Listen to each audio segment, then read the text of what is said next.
की FMEG company है, electric equipments बनाती है और काफ़ी बड़ी कंपनी है। कंपनी ने अपने नतीजे पेश किए दूसरी तिमाही में जो बाज़ार की उम्मीद से कमज़ोर है। करीब मुनाफे में 38% की गिरावट दर्ज की गई है।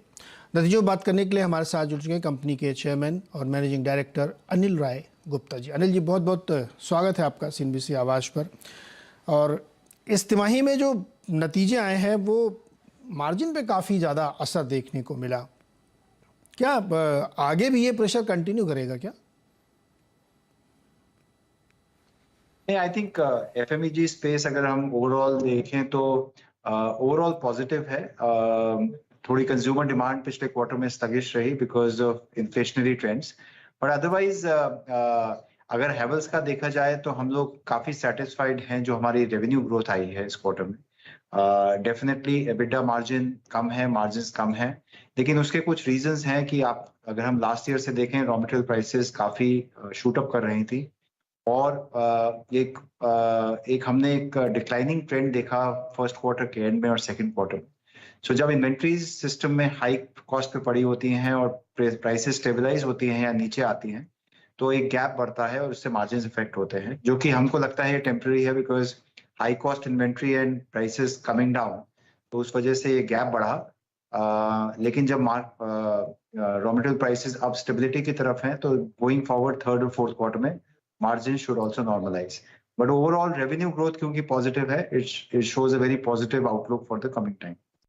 अनिल जी, चूँकि हाई कॉस्ट थी आपकी इन्वेंट्री की वजह से, मुझे ध्यान है कि हम लोगों ने लास्ट क्वार्टर बात की थी तो आपने ये बताया था कि सबसाइड करने के लिए प्राइस हाइक भी ली थी। क्या ये गुंजाइश अभी भी बनी रहेगी प्राइस हाइक की? जैसे मैंने आपको बताया क्योंकि अभी रॉ मटेरियल प्राइसेस अब स्टेबलाइज्ड हैं तो ऐसा लगता है कि जो प्राइस आज की डेट में चल रही है वो टेक केयर कर लेगा मार्जिन्स को। मोस्टली थर्ड क्वार्टर में और फोर्थ क्वार्टर में काफी हद तक नॉर्मलाइज हो जाएगा।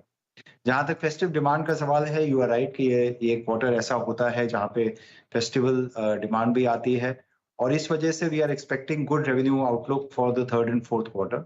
वो क्योंकि एफएमईजी में एक फोर्थ क्वार्टर में अच्छी डिमांड आती है from the project segment.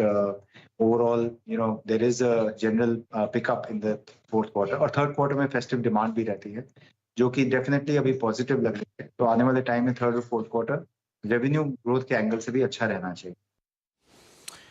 Okay, तो गिरती हुई कीमतों से इसको टेक केयर कर लेंगे और मार्जिन बचा लेंगे, सस्टेन करेंगे, ऐसा अनिल जी का मानना। अनिल जी, एक और सवाल, लॉयड पिछले क्वार्टर में भी थोड़ा चिंता का सबब था, इस बार कैसा था परफॉर्मेंस?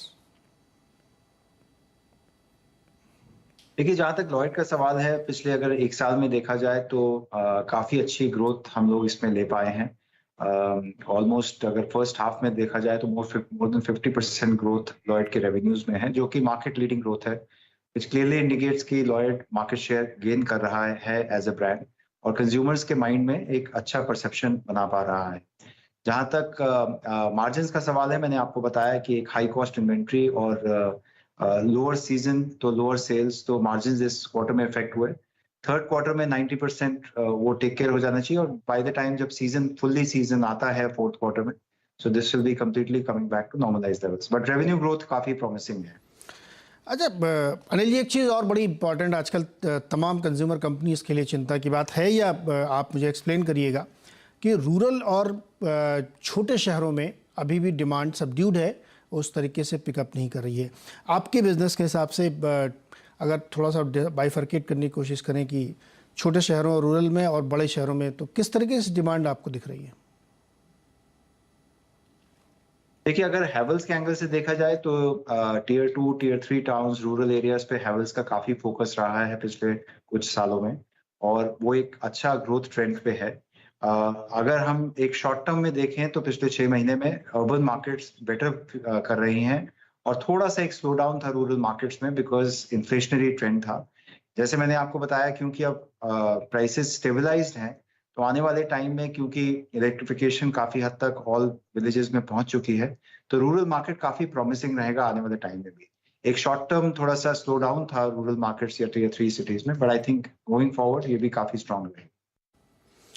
अच्छा, एक और बड़ा सेगमेंट है जिसमें इंडस्ट्री बहुत अच्छा कर रही है, वो है केबल वायर तार वाला, जिसमें ओवरऑल इंडस्ट्री ने काफ़ी बेहतर प्रदर्शन किया है और आपका भी एक बड़ा सेगमेंट है। उसका प्रदर्शन किस तरीके का है, केबल वाला बिजनेस जो है, खासतौर पर रियल एस्टेट के संदर्भ में अगर देखें तो?